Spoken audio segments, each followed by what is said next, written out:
मुरली अमृत की धारा है धारा, जो देती दुखों से किनारा। मुरली अमृत की धारा है धारा, जो देती दुखों से किनारा। भूले जीवन में हो जाए शिव बाबा मुरली में समझाए। भूले जीवन में हो जाए शिव बाबा। ओम शांति। आज की तारीख है 14/3/2024 के बाबा के साकार महावाक्य। मीठे बच्चे, तुम्हें पढ़ाई कभी मिस नहीं करनी है। पढ़ाई से ही स्कॉलरशिप मिलती है, इसलिए बाप द्वारा जो नॉलेज मिलती है उसे ग्रहण करो। बाबा ने प्रश्न पूछा, लायक ब्राह्मण किसे कहेंगे, उसकी निशानी सुनाओ। बाबा ने उत्तर दिया, नंबर 1, लायक ब्राह्मण वह है जिसके मुख पर बाबा का गीता ज्ञान कंठ हो। नंबर 2, जो बहुतों को आप समान बनाता रहे। नंबर 3, बहुतों को ज्ञान धन का दान पुण्य करे। नंबर 4, कभी आपस में एक दो के मतभेद में ना आए। नंबर 5, किसी भी देहधारी में बुद्धि लटकी हुई ना हो। नंबर 6, ब्राह्मण अर्थात जिसमें कोई भूत ना हो, जो देह अहंकार को छोड़ देही अभिमानी रहने का पुरुषार्थ करे। ओम शांति। बाप ने अपना और सृष्टि चक्कर का परिचय तो दिया है। यह तो बच्चों की बुद्धि में बैठ गया है कि सृष्टि चक्कर हूबहू रिपीट होता है। जैसे नाटक बनाते हैं, मॉडल्स बनाते हैं, फिर वह रिपीट होते हैं। तुम बच्चों की बुद्धि में यह चक्कर चलना चाहिए। तुम्हारा नाम भी है सब दर्शन चक्करधारी, तो बुद्धि में फिरना चाहिए। बाप नॉलेज द्वारा जो नॉलेज मिलती है वो ग्रहण करनी चाहिए। बाबा जो नॉलेज देते हैं वो बाप से लेकर ग्रहण भी करनी है, धारणा भी करनी है, केवल सुनना नहीं है। ऐसी ग्रहण हो जो पिछाड़ी में बाप और रचना के आदि मध्य अंत की याद रहे। बच्चों को बहुत अच्छी रीति पुरुषार्थ करना है। यह है एजुकेशन, यानी कि पढ़ाई। बच्चे जानते हैं यह एजुकेशन सिवाय तुम ब्राह्मणों के कोई भी नहीं जानते। वर्णों का फर्क तो है ना। मनुष्य समझते हैं हम सब मिलकर एक हो जाएं। अब इतनी सारी दुनिया एक तो हो नहीं सकती। यहाँ सारे विश्व में एक राज्य, एक धर्म, एक भाषा चाहिए। वो तो सतयुग में था, विश्व की बादशाही, जिसके मालिक यह लक्ष्मी नारायण थे। तुमको यह बताना है कि विश्व में शांति का राज्य यह है, सिर्फ भारत की ही बात है। जब इन्हों का राज्य होता है तो सारे विश्व में शांति हो जाती है।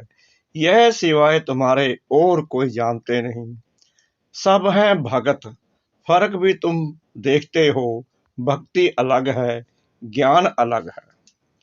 ऐसे नहीं भक्ति ना करने से कोई भूत प्रेत खा जाएंगे। नहीं, तुम तो बाप के बने हो, यानी परमपिता परमात्मा के बने हैं। सच्चा ज्ञान ले रहे हैं। तुम्हें इन भूत प्रेतों से कुछ भी डर नहीं रखना। जब है ही नहीं भूत प्रेत तो कैसे डर? एक वहम है। तुम्हारे में जो भूत हैं वह सब निकल जाने हैं। बाबा कह रहे हैं जो तुम्हारे में भूत है ना 5 विकारों की, वो भी निकल जाने हैं। पहले नंबर में भूत है देह अहंकार। इनको निकालने लिए ही बाप देही अभिमानी बनाते रहते हैं। बाप को याद करने से कोई भी भूत सामने आएगा ही नहीं। 21 जन्मों के लिए कोई भूत आता नहीं। ये 5 भूत हैं रावण सब पर दाए। रावण राज्य कहते हैं, राम राज्य अलग है, रावण राज्य अलग है। रावण राज्य में भ्रष्टाचारी और राम राज्य में श्रेष्ठाचारी होते हैं। इसका फर्क भी तुम्हारे सिवाय कोई को पता नहीं है। तुम्हारे में भी जो समझू होशियार हैं वो अच्छी रीति समझ सकते हैं, क्योंकि माया बिल्ली कम नहीं है।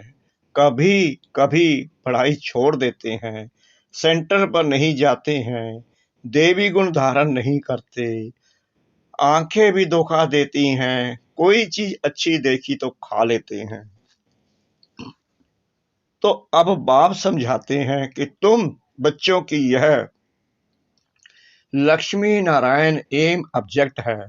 तुमको ऐसा बनना है, ऐसे देवी गुण धारण करने हैं, यथा राजा रानी तथा प्रजा। सब में देवी गुण होते हैं, वहां असुरी गुण होते नहीं, असुर होते नहीं। तुम ब्रह्म कुमार कुमारियों के सिवाय और कोई नहीं जो इन बातों को समझे। तुमको शुद्ध अहंकार है, तुम आस्तिक बने हो क्योंकि मीठे मीठे रूहानी बाप के बने हो। यह भी जानते हो कोई भी देहधारी कभी राजयोग का ज्ञान व याद की यात्रा सिखला नहीं सकते। एक बाप ही सिखलाते हैं। तुम सीख कर फिर औरों को सिखलाते हो। तुमसे पूछेंगे तुमको यह किसने सिखाया, तुम्हारा गुरु कौन है। क्योंकि टीचर तो आध्यात्मिक बातें नहीं सिखलाते, यह तो गुरु ही सिखलाते हैं। यह बच्चे जानते हैं हमारा गुरु नहीं, हमारा है सतगुरु, जो गुरुओं का भी गुरु है, वो है सतगुरु। सतगुरु उनको सुप्रीम भी कहा जाता है। ड्रामा अनुसार सतगुरु खुद आकर परिचय देते हैं। वो जो हमारे सतगुरु हैं वो खुद आकर अपना परिचय देते हैं, और जो कुछ सुनाते हैं वह सब सत्य ही समझाते हैं। उन्होंने कौन सी किताब देखकर पढ़ाई सुनानी है, वो तो सत्य ही सुनाएंगे। और सचखंड में ले जाते हैं, सचखंड में भी वहीं लेकर जाते हैं। सत्य एक ही है, बाकी कोई देहधारी को याद करना है झूठ। यहां तो तुम्हें एक बाप को ही याद करना है। जैसे सब आत्माएं ज्योति बिंदु हैं तो बाप भी ज्योति बिंदु है। बाकी हर आत्मा के संस्कार कर्म अपने अपने हैं, एक जैसे संस्कार हो नहीं सकते। अगर एक जैसे संस्कार हो फिर तो फीचर्स भी एक जैसे हों। कभी भी एक जैसे फीचर्स नहीं हो सकते, थोड़ा फर्क जरूर होता है। यह नाटक तो एक ही है, सृष्टि भी एक ही है, अनेक नहीं। ये गपोड़े लगाते कि ऊपर नीचे दुनिया है, ऊपर तारों में दुनिया है। बाबा कहते हैं ये किसने बताया है। तुम नाम लेते हैं शास्त्रों का, फिर कह देते हैं शास्त्रों में लिखा है। शास्त्र तो जरूर कोई मनुष्य ने लिखे होंगे। बाबा कहते हैं वो भी तो किसी मनुष्य ने लिखे होंगे। बताओ मुझे किसने लिखे हैं, कौन कहता है। तुम जानते हो यह तो बना बनाया खेल है, यानी कि ड्रामा है। सेकंड बाय सेकंड जो सारी दुनिया का पाठ बजता है, यह भी ड्रामा का बना बनाया खेल है। तुम बच्चों की बुद्धि में आ गया यह चक्कर कैसे फिरता है। सभी मनुष्य मात्र जो हैं वह कैसे पाठ बजाते हैं। बाबा ने बताया है सतयुग में सिर्फ तुम्हारा ही पाठ होता है, नंबरवार आते हो पाठ बजाने। बाबा कितना अच्छी रीति समझाते हैं। तुम बच्चों के औरों को समझाना पड़ता है। कितनी अच्छी रीति बाबा समझाते हैं। बाबा कहते हैं तुम बच्चों को फिर औरों को भी समझाना पड़ता है। बड़े बड़े सेंटर्स खुलते रहेंगे तो बड़े बड़े आदमी वहां आएंगे, गरीब भी आएंगे। अक्सर करके गरीबों की बुद्धि में झट बैठता है। बड़े बड़े आदमी भल आते हैं परंतु काम पड़ गया तो कहेंगे फुर्सत नहीं है। प्रतिज्ञा करते हैं हम अच्छी रीति पढ़ेंगे, फिर अगर नहीं पढ़ते तो धक्का लग जाता है। माया और ही अपने तरफ खींच लेती है। बहुत बच्चे हैं जो पढ़ना बंद कर देते हैं, पढ़ाई में मिस रहे तो जरूर फेल हो पड़ेंगे। स्कूल में जो अच्छे अच्छे बच्चे होते हैं वे कभी शादियों पर इधर उधर जाने की छुट्टी नहीं लेते हैं। बुद्धि में रहता है हम अच्छी रीति पढ़कर स्कॉलरशिप लेंगे इसलिए पढ़ते हैं। मिस करने का ख्याल नहीं करते। उन्हों को पढ़ाई के सिवाय कुछ भी मीठा नहीं लगता। समझते हैं मुफ्त समय वेस्ट होगा। यहाँ एक ही टीचर पढ़ाने वाला है तो कभी पढ़ाई मिस नहीं करनी चाहिए। इसमें भी नंबरवार प्रसाद है। देखते हैं पढ़ने वाले अच्छे हैं तो पढ़ाने वाले की भी दिल लगती है। टीचर का नाम बाला होता है, ग्रेड बढ़ती है, ऊंच पद मिलता है। यहाँ भी बच्चे जो जितना पढ़ते हैं उतना ऊंच पद पाते हैं। एक ही क्लास में कोई पढ़कर ऊंच पद पाते हैं, कोई कम। सबकी कमाई एक जैसी नहीं होती। बुद्धि पर मदार है, वो तो मनुष्यों को पढ़ाते हैं।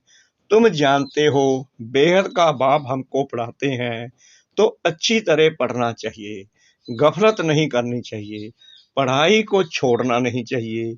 एक दो के ट्रेटर भी बन पड़ते हैं। उल्टी सुल्टी बातें सुनाकर परमत पर नहीं चलना चाहिए। श्रीमत के लिए कोई कुछ भी कहे तुमको तो निश्चय है बाप हमको पढ़ाते हैं, फिर वह पढ़ाई छोड़नी नहीं चाहिए। बच्चे नंबरवार हैं, बाप तो अव्वल नंबर है। इस पढ़ाई को छोड़ और कहाँ जाएंगे और कहाँ से ये पढ़ाई मिल ना सके। शिव बाबा से पढ़ना है, सौदा भी शिव बाबा से करना है। कोई उल्टी सुल्टी बातें सुनाकर औरों का मुख मोड़ देते हैं। यह बैंक शिव बाबा की है। समझो कोई बाहर में सत्संग शुरू करते कहते हैं हमें शिव बाबा की बैंक में जमा करना है, कैसे करेंगे? बच्चे जो आते हैं शिव बाबा की भंडारी में डालते हैं। एक पैसा भी देते हैं तो 100 गुना होकर मिलता है। शिव बाबा कहते हैं तुमको इनके बदले महल मिल जाएंगे। यह सारी पुरानी दुनिया खत्म होने वाली है। धनवान अच्छे अच्छे कुटुंब से बहुत आते हैं। ऐसे कोई नहीं कहते हैं कि हमारी शिव बाबा के भंडारे से परवरिश नहीं होती है। सबकी पालना हो रही है। कोई गरीब है, कोई साहूकार है। साहूकार से गरीब पलते हैं, इसमें डरने की बात नहीं। बहुत चाहते हैं हम बाबा के बन जाएं, परंतु लायक भी हो, तंदुरुस्त भी चाहिए, ज्ञान भी दे सके। गवर्नमेंट भी बहुत जांच कर लेती है। यहाँ भी सब कुछ देखा जाता है। सर्विस कर सकते हैं, नंबरवार तो हैं। सब अपना अपना पुरुषार्थ कर रहे हैं। कोई अच्छा पुरुषार्थ करते करते फिर एब्सेंट हो जाते हैं, यानी मुरली मिस कर देते हैं, ज्ञान सुनना छोड़ देते हैं, कारने अकारने आना छोड़ देते हैं। फिर तंदुरुस्ती भी ऐसी हो जाती है। एवर तंदुरुस्त बनाने के लिए यह सब सिखाया जाता है। जिनको शौक है समझते हैं, याद से ही हमारे पाप कटते हैं। वो अच्छी रीति पुरुषार्थ करते हैं। कोई तो लाचार टाइम पास कर रहे हैं। अपनी अपनी जांच करनी है। बाप समझाते हैं गफलत करेंगे तो वह पता पड़ जाएगा। यह किसको पढ़ा नहीं सकते। बाबा कहते हैं 7 रोज मैं तुमको लायक ब्राह्मण ब्राह्मणी बन जाना है। सिर्फ नाम का ब्राह्मण ब्राह्मणी नहीं चाहिए। ब्राह्मण ब्राह्मणी वह जिनके मुख में बाबा का गीता ज्ञान कंठ हो। ब्राह्मणों में भी नंबरवार तो होते ही हैं। यहाँ भी ऐसे ही हैं। पढ़ाई पर अटेंशन नहीं तो क्या जाकर बनेंगे। हर एक को अपना पुरुषार्थ करना है, सर्विस का सबूत देना चाहिए, तब समझ में आएगा कि यह ऐसा पद पाएगा। फिर वह कल्प कल्पांतर के लिए हो जाएगा। पढ़ते पढ़ाते नहीं है तो अंदर में समझना चाहिए कि मैं पूरा पढ़ा नहीं हूँ, तब पढ़ा नहीं सकता। बाबा कहते हैं पढ़ाने लायक क्यों नहीं बनते हो। कहाँ तक ब्राह्मणी को भेजेंगे। आप समान नहीं बनाया है। जहाँ अच्छी रीति पढ़ते हैं उनको मदद देनी चाहिए। बहुतों का आपस में मतभेद रहता है। कोई फिर एक दो में लटक कर पढ़ाई छोड़ देते हैं। जो करेगा सो पाएगा। बाबा ने ये स्पष्ट कह दिया, जो करेगा सो पाएगा। एक दो की बातों में आकर तुम पढ़ाई क्यों छोड़ देते हो? यह भी ड्रामा तकदीर में नहीं है। दिन प्रतिदिन पढ़ाई जोर होती जाती है, सेंटर खुलते रहते हैं। ये शिव बाबा का खर्चा नहीं है, सारा ही बच्चों का खर्चा है। ये दान सबसे अच्छा है, उस दान से अल्पकाल का सुख मिलता है। इनसे 21 जन्मों की प्रारब्ध मिलती है। तुम जानते हो हम यहाँ आते हैं नर से नारायण बनने के लिए, तो जो अच्छी रीति पढ़ते हैं उनको फॉलो करो। कितना रेगुलर पढ़ना चाहिए? अक्सर करके दे अभिमान में आकर बहुत लड़ते हैं, अपनी तकदीर से रूठ पड़ते हैं। इसलिए मेजॉरिटी माताओं की है। नाम भी माताओं का बाला होता है। ड्रामा में माताओं के उन्नति की भी नोंद है। तो बाप मीठे मीठे बच्चों को कहते हैं, अपने को आत्मा समझ माँ में कम याद करो। आत्म अभिमानी होकर रहो। शरीर ही नहीं तो दूसरे का सुनेंगे कैसे? ये पक्का अभ्यास करो। हम आत्मा है, अब हमको वापिस जाना है। कहाँ जाना है? अपने घर, जहाँ से हम आई हैं। बाप कहते हैं ये सब त्याग करो, बाप को याद करो, इस पर ही सारा मदार है।